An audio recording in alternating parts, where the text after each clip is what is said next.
bloques de 5 minutos vamos a pedir cómo se aplica la inteligencia artificial para paliar o para mejorar la inseguridad, ¿no? Hasta ahora, pues, lo que nos ofrecen los medios, las redes, el internet y cierto tipo de propaganda, pues es la relativa al carácter disruptivo, ¿no? Al carácter tendencioso, ¿no? Inicuo inclusive, ¿no? De la inteligencia artificial. Pero como bien se dijo cuando en la misma jornada de hoy, ¿verdad? También pues tenemos que estar preparados en tanto elementos, ¿no? O en tanto mandos, en tanto oficiales, la seguridad pública, pues primero a identificar, a reconocer las amenazas de la inteligencia artificial. Ya hemos tenido algunos casos en los que con el uso de inteligencia artificial, pues ha afectado como bien ha señalado, ¿no? Nuestro expositor, la reputación de las personas, ¿no? Entre tantas otras cosas.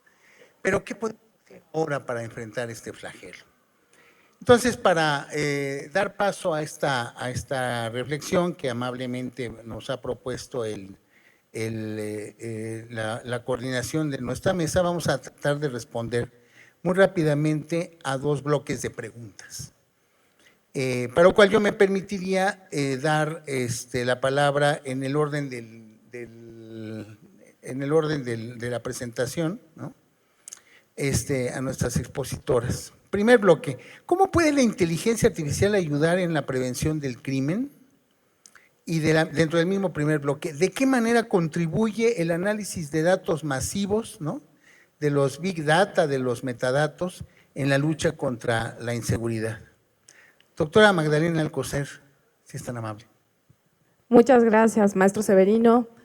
Primero, muchísimas gracias por la invitación a la Universidad La Salle, a la Presidencia Municipal de Nezahualcóyotl y, por supuesto, a Rubén y a todos los asistentes. Gracias. Bien, yo quisiera enmarcar el tema dentro de, no propiamente de la prevención, sino más bien traigo una serie de reflexiones más a nivel macro, hablando de lo general a lo particular y pensando en qué significa hoy el desarrollo de la inteligencia artificial, sobre todo a nivel geopolítico. Y si hablamos a nivel geopolítico, tenemos que entender que la carrera hoy, en términos de poder, por las grandes potencias, llámese China y Estados Unidos, corre por las tecnologías y su desarrollo.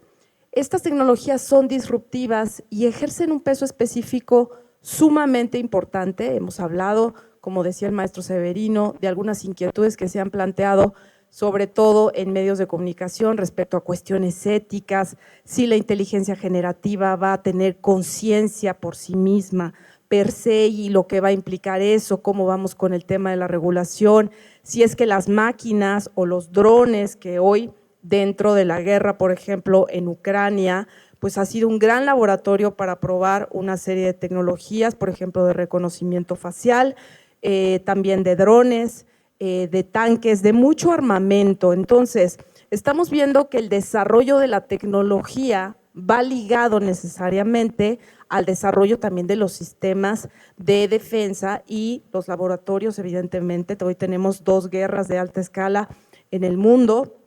Sabemos esta invasión de Rusia y Ucrania, pero también el conflicto israelí-palestino. Entonces, todas estas tecnologías, por supuesto, suponen una serie de riesgos en medio de lo que se podría proyectar, por ejemplo, en medio de megatendencias proyectadas que han hecho algunos estudios de inteligencia dentro de Estados Unidos, lo que le llaman megatrends. ¿Cómo va a ser el mundo en los próximos 20 años y qué va a pasar con estas tecnologías disruptivas como la inteligencia artificial? Una de ellas, lo que nos plantean es, el mundo va a cambiar en la parte demográfica, por ejemplo, la mayor, es que lo tengo que mantener apretado. La mayor explosión demográfica estará en el África subsahariana. Muchísimas gracias, porque mi dedo ya me dolía. En el África subsahariana. Entonces, Aunque ustedes no lo crean, se espera que para el año 2100 América Latina tenga un decrecimiento en su población sustantivo, y la mayor parte de la población y la parte de las, digamos, el gran flujo de diáspora migratoria vendrá del África subsahariana.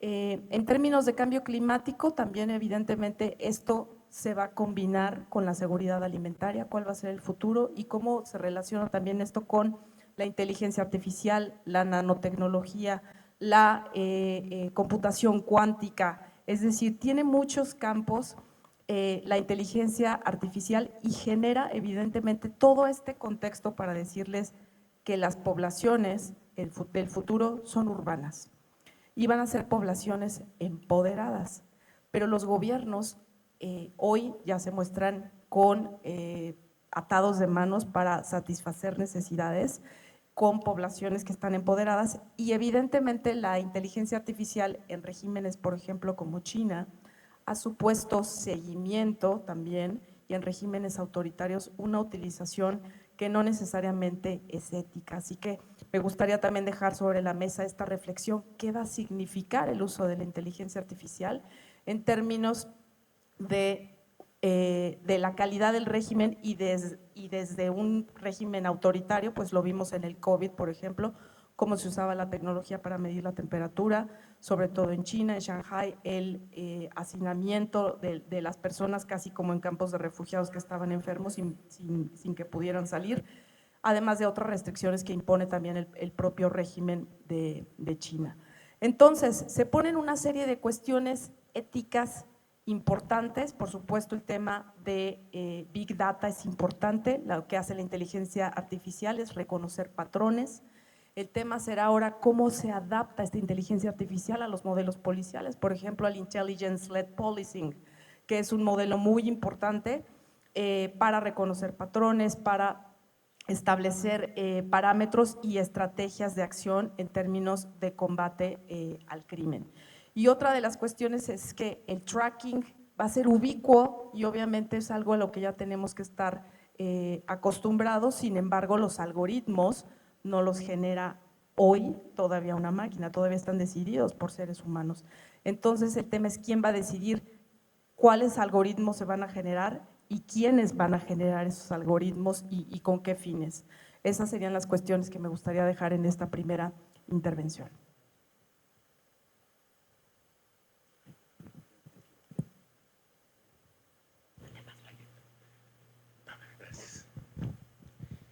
Bien, muchas gracias, doctora. Pues se establece, ¿no?, una agenda amplia de temas presididos, ¿no?, por la dimensión geopolítica de este mundo, ¿no?, de conflicto, incluso de guerra que vivimos hoy.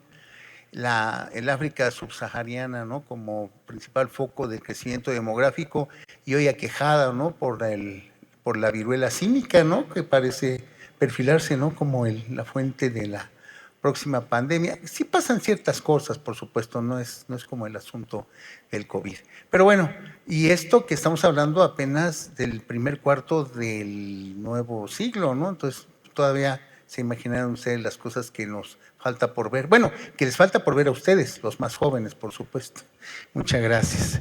Bien, podemos hacer algo,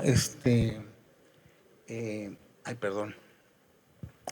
Le daría la palabra a nuestra directora del Desarrollo de Negocios en la oficina, ¿no?, de Israel en México, a Ana Guzmán, para que nos transmita también su reflexión, si es tan amable. Gracias. Y bueno, yo también no me voy a detener mucho en formalidades, pero sí quisiera agradecer al presidente municipal Cerqueda, a Ismael, a William, a todas las personas que estuvieron involucradas particularmente en mi invitación en esta ocasión, pero también en todo el Congreso. Es la segunda vez que me toca participar. La primera vez tan solo tenía 2 meses en la posición en la que actualmente estoy, entonces me da mucho gusto volverlos a acompañar esta vez, y espero que la aportación que tenga en esta ocasión también les sea muy enriquecedora, puesto que ya tengo pues una experiencia de por medio que también va a dar muchísimo enriquecimiento al foro del día de hoy. Y bueno, para justamente agregar un poquito a los temas que ya se tocaron con la maestra Magda, creo que a mí lo que me gustaría comentar es justamente que para que la inteligencia artificial sea utilizada para fines de protección de la sociedad civil o de cualquier otro tipo de criterio, ya sea persona, población, animales, porque también puede ser el caso, pero bueno, más orientado al tema del Congreso, creo que son importantes dos criterios en específico. El primero de ellos es identificar que no vivimos en un mundo justo, es la realidad, y entonces, por lo tanto, para que la inteligencia artificial, así como cualquier otra inteligencia o cualquier otra tecnología, sea utilizada para el bien, lo único que se puede hacer en términos prácticos es que las personas o los organismos o las instituciones que se dedican a hacer el bien tengan una ventaja tecnológica por sobre la fracción que busca la contraparte o que tiene objetivos contrarios, ¿no? ¿Y a qué me refiero con esto? Sobre todo, por ejemplo, por el país en el que vengo en representación, que está en un conflicto, en un contexto de guerra, es muy importante identificar que cuando hay un tema tan tenso, hay una situación de tanto pesar o tanta tensión, siempre es importante tener muy en claro para qué se hacen las cosas, cuál es el propósito detrás, ¿no? Entonces, al final de cuentas, la inteligencia artificial existe, ahí está, se está desarrollando. Afortunadamente, por ejemplo, en Israel, yo al ser directora de negocios estoy en contacto con todo el ecosistema de seguridad, son más de 1.500 empresas en ese rubro. Entonces, la tecnología se está desarrollando. El tema es que la tecnología tiene que ser accesible a estas instancias que están buscando hacer estas estrategias de protección para que entonces sea efectiva. No sirve de nada que haya inteligencia artificial si no se aplica de la manera correcta y con la perspectiva correcta. Ese sería mi primer punto. Y mi segundo punto es justamente mencionar que, aunado a lo que comento, pues la inteligencia artificial o las estrategias de protección tienen que ver con otras áreas de nuestras vidas, ¿no? Son transversales. Y quiero también poner como contexto ahora en el caso de México, ¿no?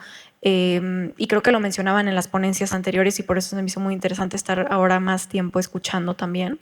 Que muchas veces la mayoría de los criminales o la mayoría de las personas que cometen algún tipo de falta o de sanción realmente no tienen, por así decirlo, un background o un pasado de actividades criminales tan fuerte, es realmente una minoría. Pero esos criterios solamente los determina la mente humana o el criterio humano. No hay inteligencia artificial que pueda identificar si, por ejemplo, un mismo crimen lo cometió una persona por primera vez y otra por 11ª vez, y la persona que lo cometió por 11ª vez en realidad, pues, no sé, gana el salario mínimo, pero la otra en realidad es una persona con problemas de psicopatía, que es lo que mencionábamos también adentro, y pues tiene todo este criterio que lo hace muchísimo más riesgoso, ¿no? Entonces, al final de cuentas, sí, mi punto con esto es básicamente que sí es importante darle el peso a la inteligencia artificial, y creo que yo más que nadie lo puedo entender porque estoy en contacto con esas tecnologías en mi día a día, pero también es importante tener en cuenta que se necesitan otros criterios para determinar.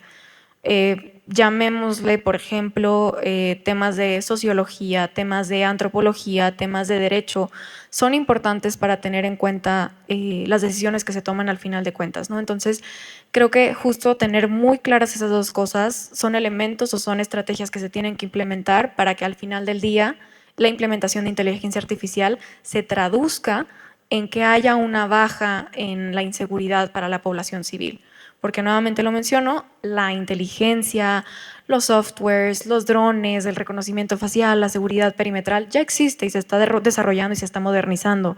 Pero uno, mientras la tengan también en su acceso los criminales o los cuerpos de poder que tienen cierta incidencia en el crimen organizado, y cuando también no se contemplen los otros criterios o las otras áreas de la vida que nos convierten en humanos, pues realmente estamos perdidos como sociedad. Entonces, creo que es súper importante contemplar esas dos áreas para tomar las mejores decisiones. Muchas gracias.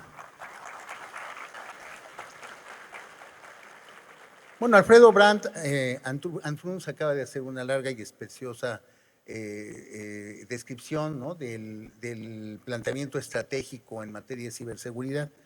En el contexto de esta presentación sobre la parte preventiva en la inteligencia artificial, ¿qué añadirías a lo que ya nos has regalado en tu exposición? Bueno, más allá de lo que dijo Ana, yo creo que es muy poco lo que puedo agregar. Hay una palabra que cuando hablan de inteligencia artificial hay una sola palabra que me viene a la mente y se llama control. Punto. Ana tocó un tema que es fundamental, que es tratar de empoderar un poco el bien sobre el mal, por decirlo de alguna manera. O sea, las instituciones que procuran hacer el bien o que tienen la responsabilidad de la protección de otros conglomerados humanos por encima de los grupos adversariales que igualmente tienen la tecnología. Creo que yo les dije a ustedes que uno de los temas es que muchas veces la gente subestima a los grupos adversariales, ¿no? Que ellos no hacen esto, que no sé qué, y resulta ser de que ellos tienen la posibilidad de investigar, tienen incluso los recursos para probar. Entonces, la inteligencia artificial tiene, obviamente, los pros y los contras. Se está desarrollando a unos niveles muy acelerados. Los vamos a ver digamos, en todas las áreas de nuestro vivir, porque es muy sencillo, es procesar información por encima de nosotros. De hecho, una de las cosas que yo tuve una discusión hace 2 días, yo decía, bueno, ¿cómo van a ser los estudiantes de preparatoria en los próximos años? O sea, a mí me daban una tarea y yo tenía que investigar 4, 5, 6 libros. Hoy en día, si tú tienes un celular, tienes acceso a GPT-4 y tú le haces la pregunta y te va a dar el elemento, o sea, te va a dar toda la información, te puede hacer el informe, te puede hacer el reporte, te puede hacer todo lo demás. El tema ahí es, de alguna manera, entender, analizar. O sea, la proyección de la información en un sentido de inteligencia artificial es muy fácil. Tú puedes darle el input y ella te va a dar el output y la información basada en todas las reglas de captura que hay en base a todas las cantidades de bases de datos sobre cualquier elemento que a ustedes se les pueda ocurrir. Ahora, ¿cómo interpretas tú esa información? Y ahí es donde yo creo que nosotros tenemos que, de alguna manera, capacitar más a las próximas generaciones, no solamente de policía, sino de gente en diferentes áreas de seguridad, que es la parte analítica. Porque tú no puedes dejar la parte de análisis completamente en manos de inteligencia artificial. Tiene que haber el contexto o el componente humano que entiende cuáles son esas diferencias que inteligencia artificial no las va a entender o no las entiende hoy. Y hay que aprovechar porque quién sabe qué pasa en los próximos 40 años. Para finalizar, yo soy de los que creo que, y vuelvo a lo que dije al principio, la palabra clave es control. Inteligencia artificial nos puede proveer de muchísimas cosas, pero lo que más genera es básicamente control. Control bueno y control malo. Muchas gracias. Bien, gracias por su recepción del comentario. Traigo aquí otra batería de preguntas, pero creo que ustedes ya con su primera intervención han dado bastante material. Yo quisiera retomar un asunto, ¿no? Ya lo dijo Magda Alcocer. Perdón, Magda y yo nos conocemos desde tiempos de la Policía Federal. Y acaba de decir algo que es muy importante, ¿no? El Big Data generado, ¿verdad?, por la identificación de patrones. El Big Data, por identificación de patrones, en el mundo de la economía de la atención, donde, como algún compañero que está allá, ¿verdad?, nomás nos la pasamos scrolleando nuestro celular, ¿no? Estamos generando cantidades brutales de datos, que existe la capacidad de procesarlos y que hoy por hoy se desarrollan los algoritmos para devolvérnoslos a nosotros. Entonces, pero ya lo acaba de decir Alfredo con toda claridad, sí, pero necesitamos analizar esa información. Entonces, en ese contexto, ¿no?, en esas condiciones, ¿no?, el Big Data, su generación, su procesamiento y la necesidad de analizar estos volúmenes de información para devolver políticas. Ya lo dijo también en su intervención Ana Guzmán, ¿no?, como representante de la Oficina de Israel en México. No hay empresas que están dedicadas, ¿no?, fundamentalmente a eso y forma parte de su labor promocional ponerlas, ¿no?, al acceso de nosotros como miembros de corporaciones de seguridad. Entonces yo les preguntaría a cada uno su opinión sobre qué tendríamos que hacer como instituciones gubernamentales precisamente para vérnoslas, ¿no?, con este mundo hiperdatificado, incesante, ¿no?, en el que además se perfilan situaciones, condiciones que pueden ser configurantes, ¿no?, de delitos. Ya Alfredo nos lo ha señalado en su exposición individual, ¿no? ¿Qué tenemos que hacer las instituciones gubernamentales para hacer frente con éxito, ¿verdad?, a estos desafíos de la inteligencia artificial? Cambio el orden un poco y le doy la palabra a Ana Guzmán. La verdad creo que es una pregunta bastante compleja porque hay muchas limitaciones que tienen constantemente las instancias gubernamentales. Yo lo menciono muchas veces porque la realidad es que cuando a mí me toca formar parte de estas reuniones de negocios entre empresa y entre empresa y gobierno, veo dos escenarios completamente distintos. Tristemente, para cuando esto va únicamente dirigido hacia gobierno, siempre la primera pregunta es, oye, ¿cuánto me va a costar? Entonces, eso siempre va a poner un margen o un límite que al final de cuentas va a frenar muchas veces el alcance que las tecnologías pudieran tener de no ser por ese criterio, ¿no?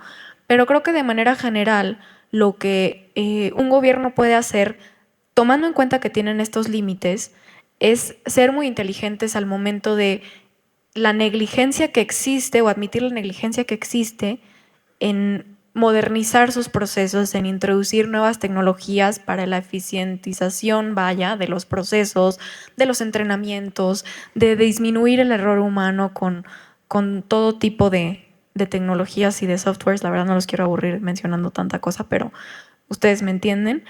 Y creo que justamente ese es el primer paso en general en cualquier problema o para cualquier reto, el aceptar en donde uno está parado y entonces con lo que se tiene comenzar a actuar, ¿no? Nosotros, y no, tampoco quiero que suene a comercial, pero nosotros justamente estamos en contacto con muchísimas empresas que, sabiendo las necesidades que tienen los gobiernos, tienen ciertos planes, por ejemplo, de financiamiento, porque entienden muy bien que un gobierno, pues tiene una prioridad o una labor con su población civil que no se compara con la que tiene un corporativo, por ejemplo.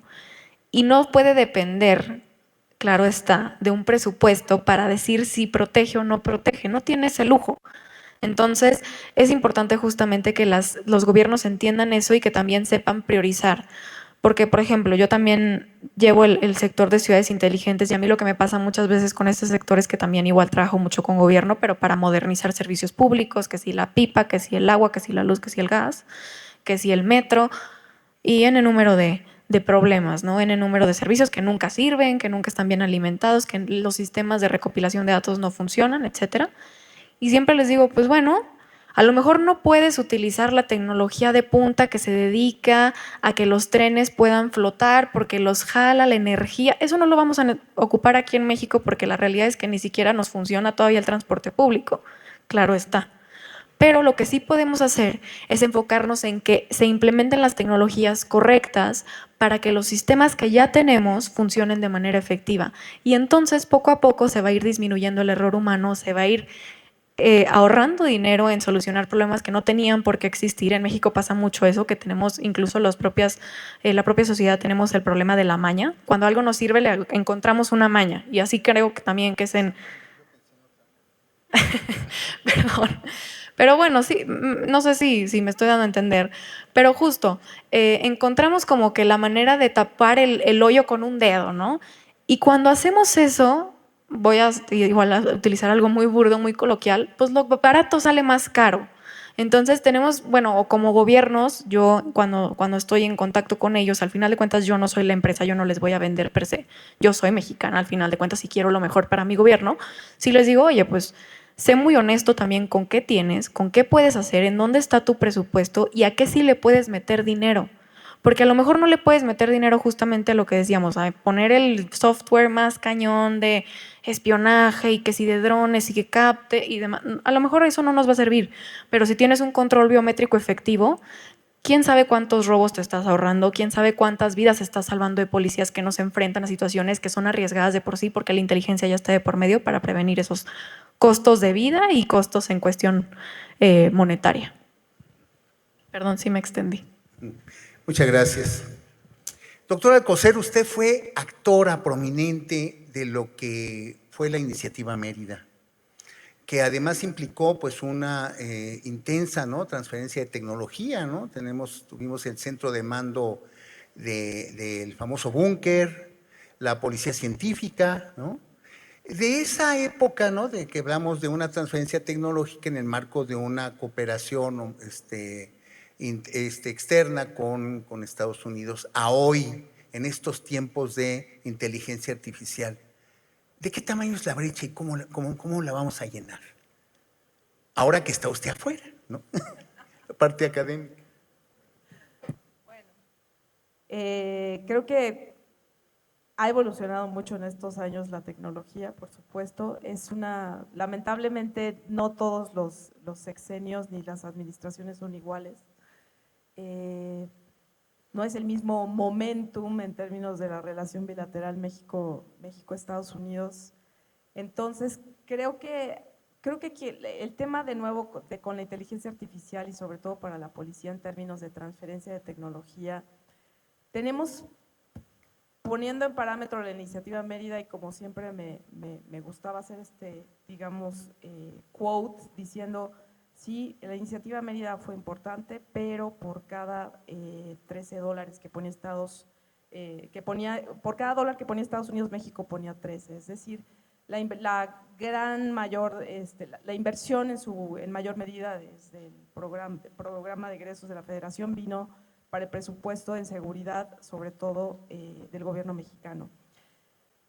Bueno, primero diversificar nuestras relaciones, no nada más con Estados Unidos, desde luego está Israel, hay otros países con los que podemos diversificar, aumentar por supuesto la cooperación internacional, no solamente en la transferencia tecnológica, sino también en términos de capacitación, de profesionalización policial. Hoy más que nunca, el crimen sabemos que está muy, muy bien organizado y ha tejido redes impresionantes, funcionan con un esquema de empresa, muy bien organizados. Así que necesitamos hacer un esfuerzo redoblado, por supuesto, para tener comunicación amplia en todos los niveles entre los países, las fiscalías, las secretarías de seguridad, para combatir el flagelo de todos los delitos, por supuesto, a nivel transnacional. Y de nuevo, desde la pregunta que hacía sobre qué hacer o cómo poner en el debate sobre la mesa el tema de la inteligencia artificial, sí, una parte puede ser un actor impulsarlo el gobierno, pero si no lo impulsa el gobierno, por supuesto se puede impulsar desde todos los sectores, haciendo un esquema, puede ser hasta de gobernanza, con gobierno, con comunidad científica, con comunidad académica. Una de las cosas que seguramente ya sabes, porque yo sé que ya utilizas arduamente ChatGPT, tú sabrás como experto en estudios de inteligencia, a nosotros que nos gustan estos temas, que cuando buscas bibliografía en ChatGPT no te salen los autores más relevantes, es muy limitado. En términos reales, en la academia, cuando uno busca el estado del arte y los autores más importantes sobre temas determinados, siguen sin aparecer en ChatGPT. En realidad, ChatGPT está haciendo un primer esbozo del arrojo de información, pero de la más básica. Y tenemos aquí un tema del cual no se habla mucho, pero que ya hay muchísimas demandas en tribunales, sobre todo por el tema de derechos de autor. Porque por supuesto, cada uno, que los que han escrito libros con su esfuerzo, los académicos, nadie quiere también del todo compartir sus artículos sin que se pague un precio, hay un trabajo detrás de eso. Entonces, ¿qué es en realidad o cuál es la calidad de la información que tendríamos que dejar en claro las universidades para decir a los alumnos, bueno, sí pueden utilizarlo, pero es sesgado, todavía es sesgado ChatGPT? Falta mayor profundidad y, como dice Alfredo, el esfuerzo del análisis, de la recopilación y procesamiento de la información no puede suplirlo un ChatGPT con el esquema de cómo funciona realmente el pensamiento. Entonces tenemos que hacer hincapié en que los alumnos sí trabajen con ChatGPT, pero que sepan que sus fuentes serán limitadas y que no serán de calidad y que tendrán que acceder o tener un estándar mucho más alto para generar investigaciones de calidad si solamente están basadas en este esquema.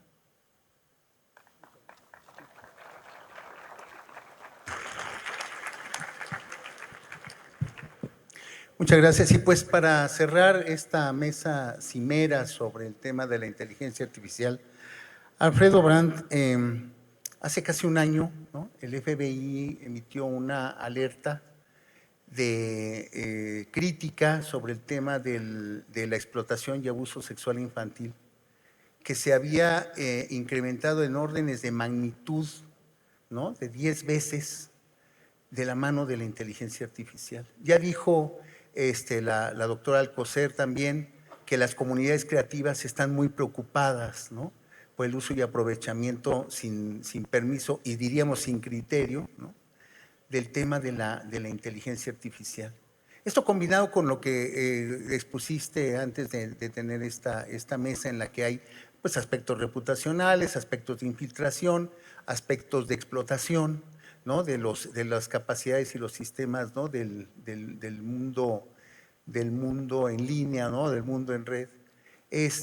¿Hacia dónde nos puede llevar? ¿Y qué podemos hacer? Porque finalmente el espíritu y el ánimo de este Congreso es el de la prevención. ¿Qué podríamos hacer para prevenirlo? En criollo, en venezolano, lo que tú me acabas de preguntar es lo que nosotros llamamos, me lanzaste una recta a 100 millas por el home. Muy bien.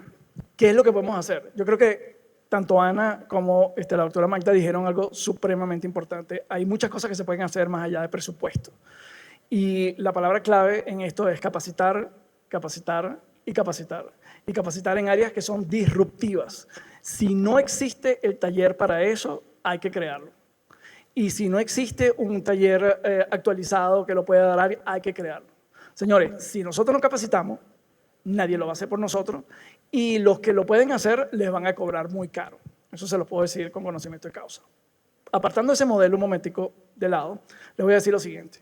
¿Qué se puede hacer para la parte, por ejemplo, de explotación infantil? Lo que vienen son momentos complicados.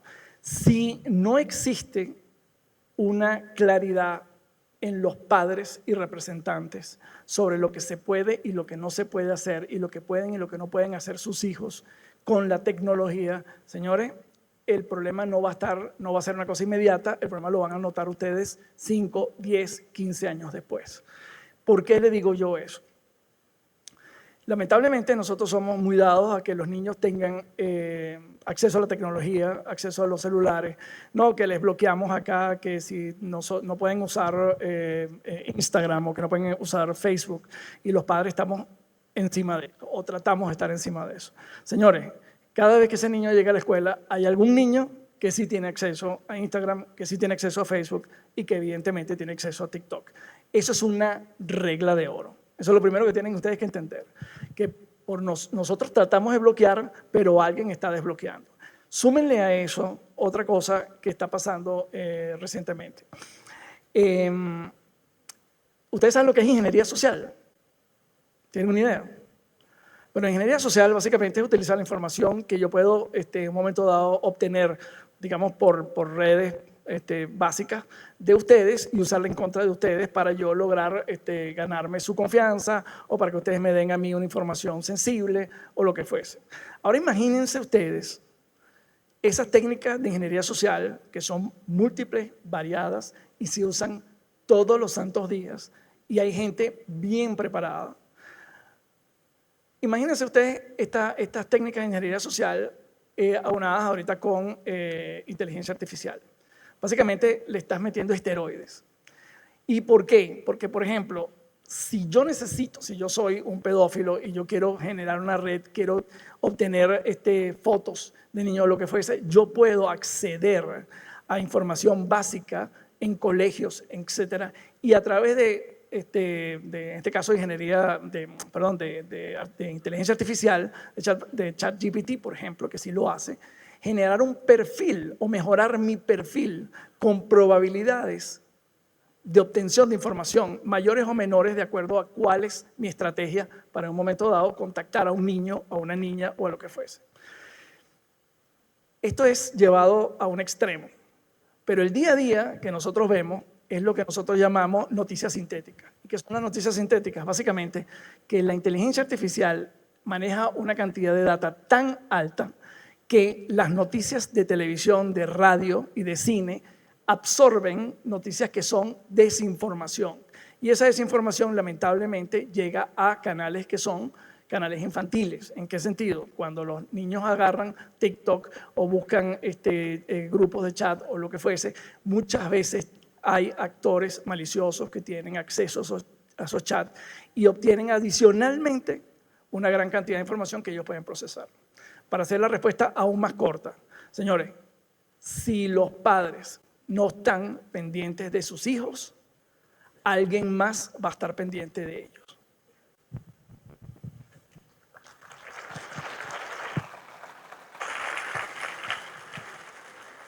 Pues con este último mensaje y rúbrica damos término a esta mesa sobre la inteligencia artificial y la seguridad ciudadana, esperando coronar exitosamente y orientar, ¿no?, el juicio y la opinión de todas y todos ustedes en este sexto Congreso Internacional de Seguridad y Proximidad Social, que con el tema de la prevención del delito, ¿verdad?, se ha organizado aquí por parte de la Dirección General de Seguridad Ciudadana del municipio de Neza, a cuyas autoridades les damos las más cumplidas gracias, así como al ayuntamiento que preside el maestro Adolfo Cerqueda.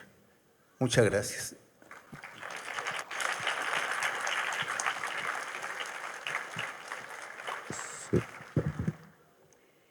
Pues muchas gracias a esta última mesa.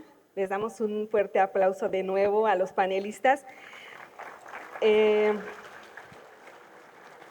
Para realizar la entrega, solicitamos nos acompañe de este lado el licenciado Adolfo Cerqueda Rebollo, presidente municipal de Nezahualcóyotl, el licenciado Vicente Ramírez García, director general de Seguridad Ciudadana Neza, y el comandante César Dorantes Rodríguez, director operativo de la Policía de Nezahualcóyotl.